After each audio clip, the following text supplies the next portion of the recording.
कुछ तो चूक रह गई थी, तभी ये परिणाम आया है। वोट प्रतिशत गिरना वो प्रत्याशी पे भी डिपेंड करता है कि कोई प्रत्याशी को ज्यादा मिलता है, कोई प्रत्याशी को कम मिलता है। और हम लोग को कीर्ति आजाद जी से ज्यादा मिला है, लेकिन पूर्णिमा नीरज सिंह जी से कम मिला है। लोगों को समझना चाहिए कि एक व्यक्ति विशेष के नाम पर किसी प्रत्याशी को चुनना, ये कहीं ना कहीं आगे जाके लोगों के हित में नहीं रहता है। जो मिला प्यार मिला, जो साथ नहीं मिला उस साथ को प्यार में कन्वर्ट करना है।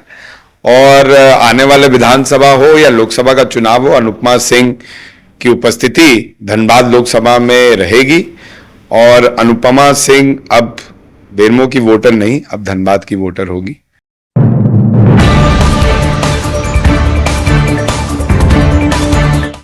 धनबाद लोकसभा चुनाव का परिणाम आने के बाद धनबाद में ढुल्लू महतो की 3,30,000 मतों से चुनावी जीत हुई। उसके बाद यहाँ पे जो कांग्रेस के प्रत्याशी अनुपमा सिंह, वो आज भी धनबाद के लोगों के बीच में प्रेस वार्ता करके, और पहली प्रेस वार्ता में उन्होंने बताया है कि वो धनबाद में मैदान में रहेंगी और लोगों के बीच में रहेंगी। सीधे तौर पर अनुपमा सिंह और उनके पति अनूप सिंह से हम बातचीत करते हैं। चलिए, जैसा पहले तो अनुपमा जी, चूंकि कल जो रिजल्ट आया उसकी अपेक्षा तो आपको बिल्कुल नहीं रही होगी, क्योंकि जिस प्रकार से एक महीने में आपने इस क्षेत्र में दौरा किया था, जो हार है वो इतनी बड़ी अंतर की होगी। नहीं, बिल्कुल नहीं सोचा था। थोड़ा शॉकिंग रहा, लेकिन फिर भी जिस तरह से धनबाद की जनता ने हमें प्यार देने का काम किया है, आशीर्वाद दिया है, मैं धन्यवाद करती हूँ। सभी को बहुत बहुत धन्यवाद कि आपने इतना प्यार दिया कम समय में भी।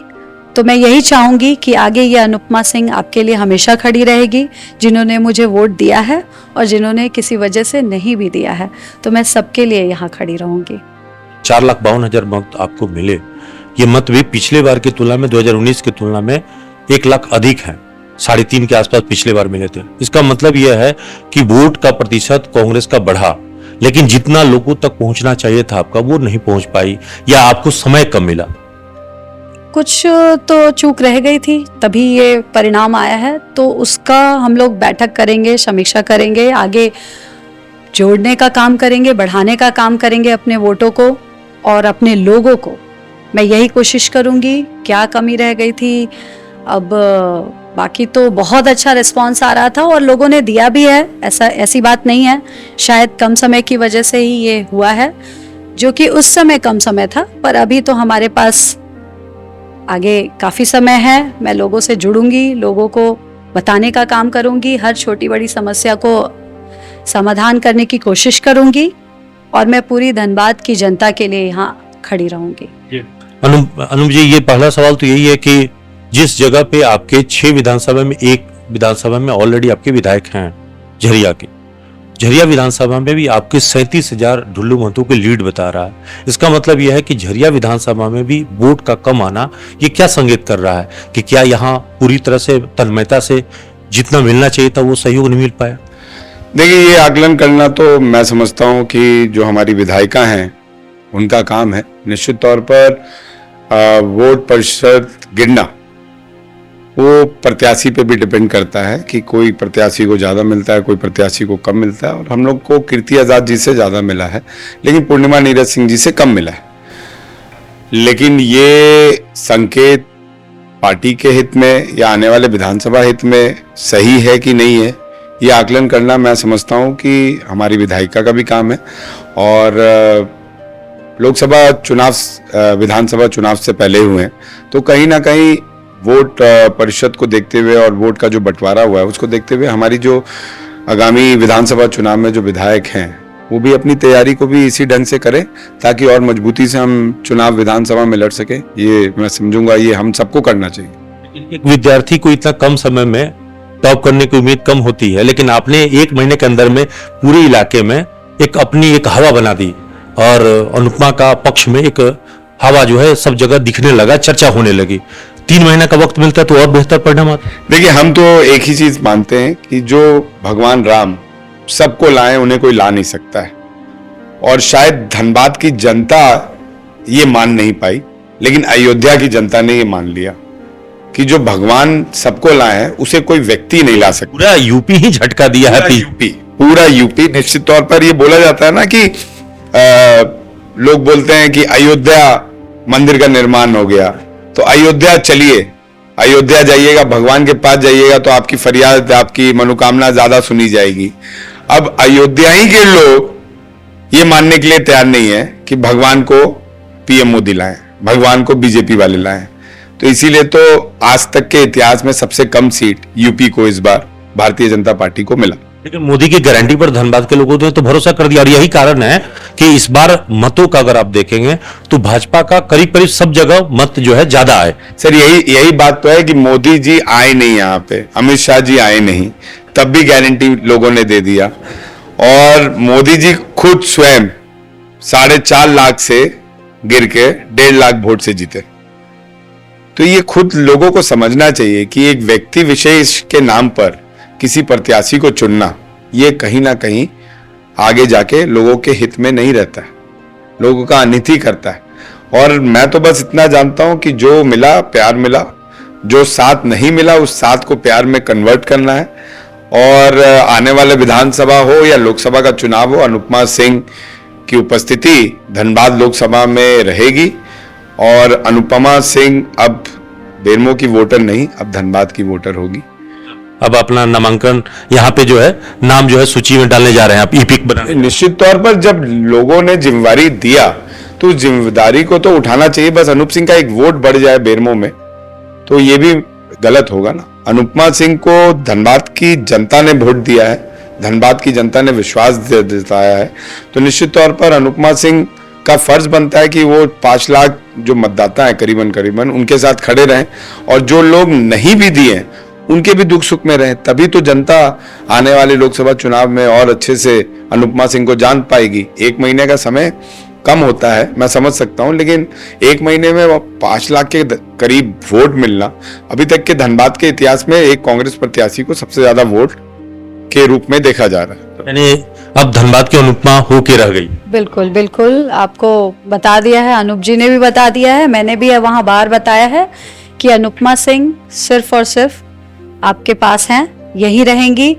जेलगोड़ा ये झरिया में हमारा कार्यालय भी है, आवास भी है, और ये परमानेंट है। देखिए, तो आप कभी भी जामाडुबा आ सकते हैं यहाँ पे, किसी को भी कोई भी जरूरत हो अनुपमा सिंह जरूर। कार्यालय का काम करने का सीमा नहीं होता है। मोदी जी के नाम पर पूरे हिंदुस्तान में 10 साल चला गया लोगों को, लेकिन इस बार जनता ने देखा और जनता ने दिखाया भी। 400 पार का आंकड़ा देने वाले लोग भगवान राम के अयोध्या में हार गए, 400 पार का नारा देने वाले लोग 35 से कम सीट में यूपी में आ गए। तो ये तो लोगों ने देखा। झारखंड में देखिए 14 में से कहां कितने सीट आपको मिल गए, और अभी भी उनकी सरकार बनेगी कि नहीं बनेगी ये पता नहीं। लेकिन क्योंकि जब धनबाद की जनता के बीच में अनुपमा सिंह को टिकट देके भेजा गया, तो अब तो अनुपमा सिंह का फर्ज बनता है कि वो बेरमो में उनका जो गृहस्थी जीवन है उसे वो निर्वहन करे, लेकिन जो उनका कर्म जीवन है वो धनबाद की जनता को वो सौंपे। और इसीलिए मैं अनुपमा सिंह को ये बोलूंगा कि इस बार तो आपको टिकट पार्टी ने दिया, अगले बार टिकट आपके काम पर पार्टी आपको देगी। तो 5 साल आपको काम करना पड़ेगा, चाहे वो संगठन में हो चाहे आम जनता के बीच में हो। बूथ कमेटी बनाइए, पंचायत कमेटी बनाइए, प्रखंड कमेटी बनाइए, 5 साल जनता के बीच में रहिए, ताकि 1 महीने। आपके यहाँ अक्सर कहा जाता है कि कांग्रेस में नेता ज्यादा है, कार्यकर्ता कम है, और बूथ लेवल तो बिल्कुल नहीं है। संगठन में बहुत हद तक ये लोचा देखने को मिला है।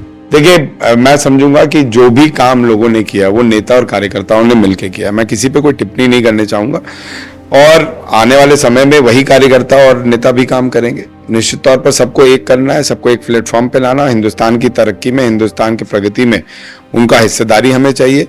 जिस तरीके से बेरमो में लोग हमारे साथ खड़े रहते हैं, विश्वास हर बार जताते हैं, मैं चाहूंगा कि 5 साल अनुपमा सिंह काम करें यहाँ पे, और 5 साल के काम करने के दरमियान लोगों की समस्या को समझे, जो जनता उनको नहीं समझ पाए उसे भी समझाएं। 4 महीने के बाद विधानसभा के चुनाव भी सर पे हैं। क्या विधानसभा चुनाव में भी कोशिश होगी कि इस क्षेत्र में आप लोग मजबूती से उतरे, मैदान में आए?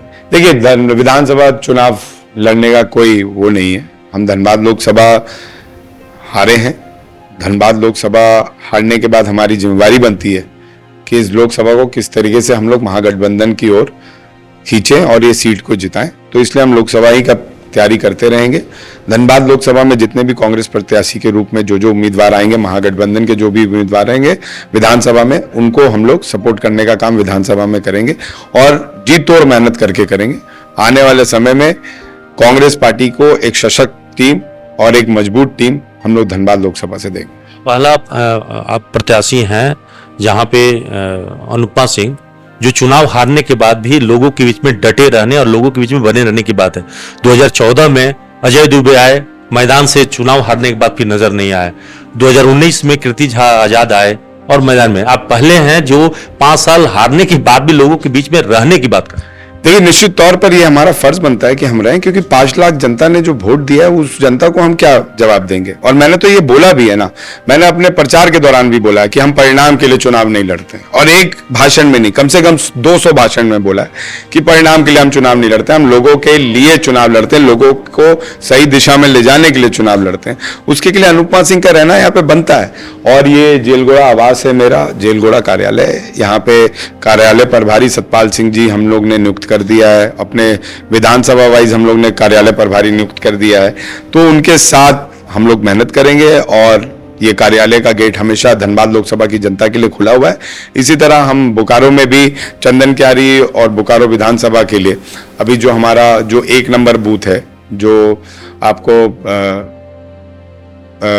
बालीडी में पड़ता है, उसके नजदीक हमारा जो जरेडी ब्लॉक का जो कार्यालय है, वो जो आवास है, वहां से अनुपमा सिंह धनबाद लोकसभा के जो 2 विधानसभा है, चंदन क्यारी और बोकारो, उसको देखेंगी और वहां पे भी कार्यालय प्रभारी नियुक्त है। आप काम करें। आज ढुल्लू महतो की प्रेस वार्ता थी। आज प्रेस वार्ता में उन्होंने चुनाव के दरमियान में दिए गए बयानों के लिए जनता से और आम लोगों से माफी मांगा। खास करके जो उन्होंने बातें कुछ कड़वे बोले थे उसके लिए भी माफी मांगा। इसका मतलब उनको भी एहसास हो रहा है कि जो जातीय तौर पर टिप्पणियां हो रही थी, नेताओं के खिलाफ बयानबाजी हो रहे थे, अगड़ा पिछड़ा बाहरी भीतरी की बात हो रही थी, वो किसी भी दृष्टिकोण से होता सही नहीं है। देखिए, मैं तो पहले भी बोलते हैं और अब भी बोल रहा हूं कि ढुल्लू महतो जी को यह समझना होगा, नहीं ढुल्लू महतो नहीं, मोदी जी को भी ये समझ में आ गया होगा कि जाति और धर्म पर अब हिंदुस्तान सरकार नहीं चुनता है। 400 पार करने के बाद मोदी जी करते थे, अगर एनडीए बात करे तो 300 पार नहीं कर पाए, वो अकेले 400 पार करने की बात कर रहे हैं। अभी उनकी सरकार बनेगी या नहीं बनेगी उस पर भी अब प्रश्न चिन्ह लगा हुआ है, क्योंकि अभी तक प्रधानमंत्री का ओथ नहीं हुआ है, अभी तो उन्होंने इस्तीफा दिया। आगे अब बनती भी है, नीतीश जी का भाव बढ़ गया, निश्चित तौर पर बनती भी है, तो वो जो सरकार बनती भी है वो भी सरकार डगमग में रहेगी कि कब गिरेगी कब नहीं गिरेगी। तो जो मोदी जी का जो रवैया था धर्म के नाम पर, जाति के नाम पर, कास्टिज्म के नाम पर, रिलीजन के नाम पर, जो वो लोग हिंदुस्तान को बांट कर आगे बढ़ना चाह रहे थे, वो जनता ने 10 साल बर्दाश्त किया। लेकिन 10 साल के बाद जनता को समझ में आ गया। निश्चित तौर पर धनबाद में हमें हार मिली है, लेकिन धनबाद की हार को हम एक सीख की तरह लेंगे और आने वाले धनबाद लोकसभा में एक सशक्त प्रत्याशी के रूप में अनुपमा सिंह सामने आएंगी। पार्टी उनको टिकट देगी या नहीं देगी वो पार्टी के ऊपर और इनके काम के ऊपर निर्भर करता है, लेकिन काम तो अब धनबाद लोकसभा में ये करेंगे और ये यही रहेंगी। जी, अनुपमा के लिए दिल्ली दूर नहीं है, ये 3.5 लाख का फासला है बस दिल्ली जाने के। हाँ, दिल्ली जाने के लिए नहीं, दिल्ली धनबाद रहने के लिए। और मुझे धनबाद के लोगों को काम करने के लिए चाहिए था कि हाँ, मैं चाहती थी जिस तरह से धनबाद लोकसभा को इग्नोर किया गया है वो किसी से नहीं छुपा है, इसलिए मैं चाहती थी कि मैं धनबाद की आवाज़ बनूं। कोई बात नहीं, आगे हम लोग काम करते रहेंगे और किसी दूसरी तरीके से मैं आवाज़ उठाने की कोशिश करूंगी। धनबाद में बिजली, पानी, विस्थापन, ये यहाँ प्रदूषण, ये सारे मुद्दे रहते हैं, तो जहाँ कहीं भी ये इशू आएंगे अनुपमा खड़ी होंगी। बिल्कुल बिल्कुल, मैं सबके लिए खड़ी रहूंगी और 6 विधानसभा में मैं खड़ी रहूंगी। सिर्फ धनबाद की ही बात नहीं कर रही हूँ, मैं सबके लिए खड़ी रहूंगी। ये अनुपमा सिंह इसीलिए आज यही बताने आई है और मैं कल भी यही थी, यहीं जामाडोबा में ही थी, लेकिन कल हमारा प्रेस कॉन्फ्रेंस नहीं हो पाया था, इसीलिए मैंने सोचा कि आज मैं सबको ये बताऊं कि ये अनुपमा सिंह कहीं नहीं जा रही हैं, पूरे धनबाद के लिए आपके पास है। तो अभी आप सुन रहे थे अनूप सिंह और अनुपमा को, जो बता रहे हैं कि चुनाव जीत हार अपनी जगह है, लेकिन वो इसी मैदान में डटी रहेंगी और लोगों के बीच सदैव उपलब्ध रहेंगी। सहयोगी सोनू के साथ Kunwar Abhishek Singh, news ANP, Dhanbad. Ashrafi cancer institute सभी सुविधाओं से परिपूर्ण कैंसर चिकित्सा का एकमात्र विश्वसनीय प्रतिष्ठान अब धनबाद में। एक ही छत के नीचे सभी प्रकार का इलाज जैसे अत्याधुनिक रेडियोथेरेपी मशीन, साथ में पेट स्कैन, मेमोग्राफी और अन्य सभी प्रकार के जांच की सुविधाएं उपलब्ध। वही तरीका वही इलाज अब अशरफी कैंसर इंस्टीट्यूट धनबाद में।